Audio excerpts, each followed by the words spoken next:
If you do these 5 things, you will move from a world of not enough to a world of just enough, and from a world of just enough to an abundant world of more than enough.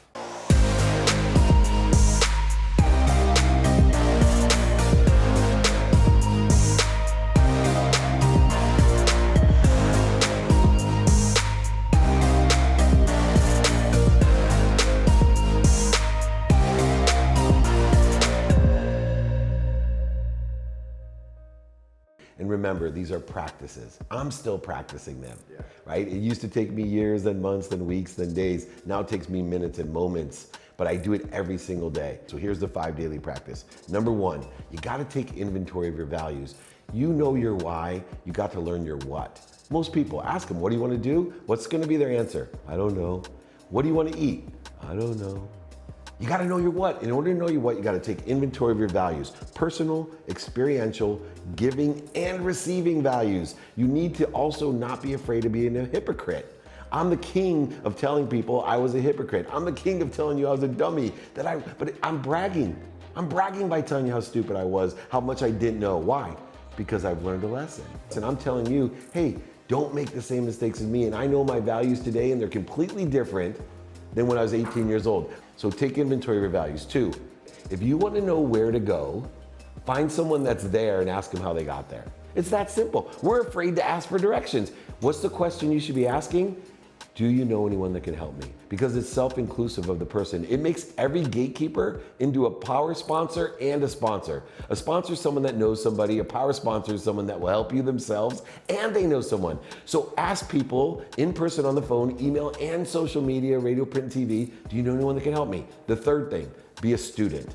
The mathematical equation of luck, the mathematical equation of my life is very simple. What I pay attention to and focus in on, what I give intention to, what I think, say, do, and believe, equals the coincidences of my life.